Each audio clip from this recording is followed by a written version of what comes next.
अस्सलामु अलैकुम वरहमतुल्लाहि वबरकातुहू व मगफिरतुहू।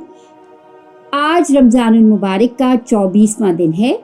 आइए अपनी नशिस्त का आगाज़ क्विज से करते हैं। सवाल नंबर 1, कौलन सदीदन के क्या माना है। सवाल नंबर 2, रब्बी इन्नी ज़लमतु नफ्सी फ़ग़फ़िरली। ये हज़रत मूसा अलैहिस्सलाम की दुआ है। उन्होंने ये दुआ किस मौके पर की। सवाल नंबर 3, रोज़े में अगर गैर इरादी तौर पर हलक में धुआं चला जाए तो रोज़े पर इसका क्या असर पड़ता है। सवाल नंबर 4, जानबूझकर कोई चीज़ इंसान हलक से उतारे तो रोज़े का क्या होगा। सवाल नंबर 5, अगर कोई अल्लाह ताला को अपना रब माने और फिर उस पर कायम रहे तो क्या होगा। प्यारे बच्चों, इन सवालात के जवाबात आप अपनी कॉपी में तहरीर कीजिए। उसके बाद कल की वीडियो दोबारा देखिए और अपने काम को चेक कर लीजिए। आइए बच्चों, आज की अच्छी बात की तरफ। प्यारे बच्चों, आपसे मेरा एक सवाल है। अगर इम्तिहान के दौरान आपका करीबी दोस्त आपसे कुछ पूछे तो आपको क्या करना चाहिए। या यूं कहिए कि अगर आपको इम्तिहान में कुछ ना आ रहा हो और आप अपने बेहतरीन दोस्त से पूछें और वो ना बताए तो आप कितने दिन तक उससे बात नहीं करेंगे। प्यारे बच्चों, इम्तिहानात में नकल करना झूठ, खयानत, धोखाधड़ी, फरेब और हकदारों की हक तलफी जैसे गुनाहों पर मुश्तमिल होने की वजह से शरन जायज़ नहीं है। और अगर कभी हमसे इस जुर्म का इर्तिकाब हुआ हो तो इस पर तौबा व इस्तग़फ़ार करना लाजिम है और आइंदा कभी नकल का इर्तिकाब नहीं करना चाहिए। प्यारे बच्चों, आज की अच्छी बात यही है कि हमें कभी भी इम्तिहानात में नकल नहीं करनी चाहिए। सही बुखारी में हज़रत अब्दुल्ला बिन उमर रज़ियल्लाहु ताला अन्हु से रिवायत है कि नबी करीम सल्लल्लाहु अलैहि वसल्लम ने फरमाया, हर धोखा देने वाले के लिए क़यामत के दिन एक झंडा होगा जिसके ज़रिए वो पहचाना जाएगा। हज़रत अबू बकर सिद्दीक़ रज़ियल्लाहु ताला अन्हु से रिवायत है कि हुज़ूर अनवर सल्लल्लाहु अलैहि वसल्लम ने फरमाया कि धोखेबाज, एहसान जताने वाला और बखील इंसान जन्नत में दाखिल नहीं होगा। एक मर्तबा नबी करीम सल्लल्लाहु अलैहि वसल्लम का एक गल्ले के पास से गुजर हुआ। आपने अपना हाथ उस गल्ले में दाखिल किया तो हाथ में तरी पाई। आपने फरमाया, ये क्या है। तो उस शख्स ने जवाब दिया कि या रसूलल्लाह, आसमान से बारिश हुई थी। आप सल्लल्लाहु अलैहि वसल्लम ने फरमाया, इसे ऊपर क्यों ना किया, लोग उसे देख लेते।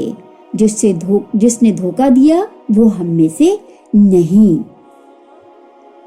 प्यारे बच्चों, जरा सोचिए, जब हम नकल करते हैं तो हम अपने असातिज़ा को धोखा देते हैं, किसी अजनबी को नहीं।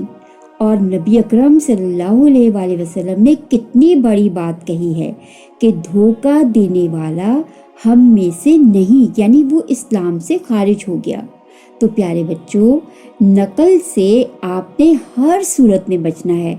ना खुद नकल करनी है और ना किसी दूसरे को नकल करवानी है, क्योंकि अल्लाह ताला सूरह माइदा में फरमाते हैं, बिस्मिल्लाहिर्रहमानिर्रहीम, तावनु अलल बिर्रि वत्तक़वा वला तावनु अलल इस्मि वल उद्वान वत्तकुल्लाह इन्नल्लाह शदीदुल इक़ाब।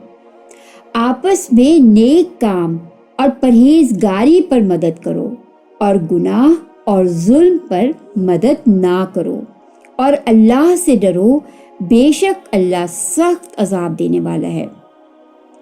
आइए बच्चों, आज की हदीस की तरफ।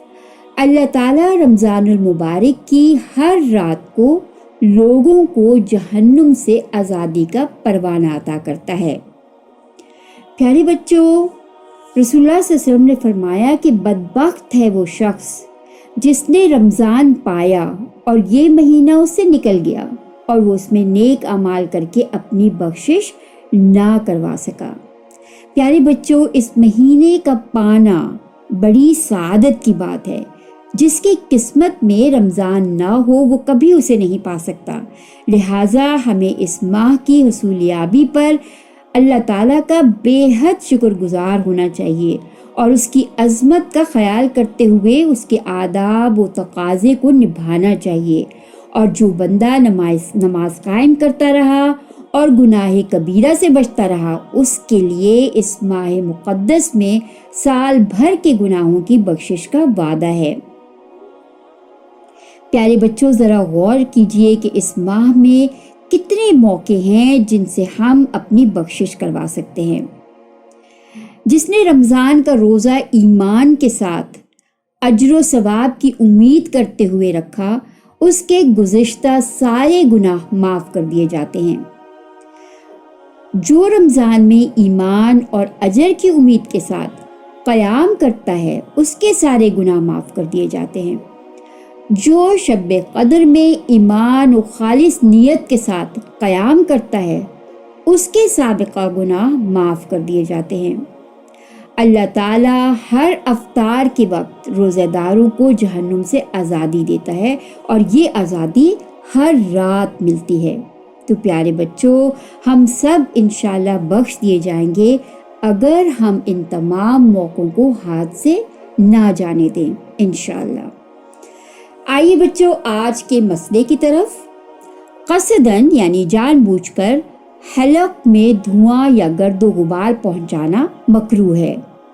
اگر حقہ، سگریٹ یا بیڑی وغیرہ پی لی تو روزہ جاتا رہا۔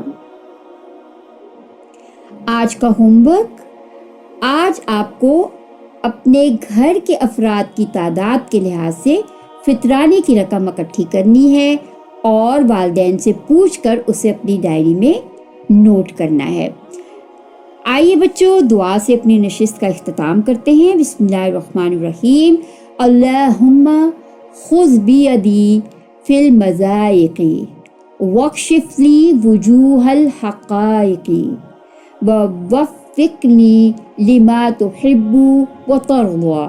اے اللہ مشکلات میں میرا ہاتھ پکڑ لے اور میرے سامنے ہر معاملے میں حقائق کے سارے پہلو کھول دے، اور جس چیز سے تو محبت کرتا ہے اور راضی ہوتا ہے اس کی مجھے توفیق دے۔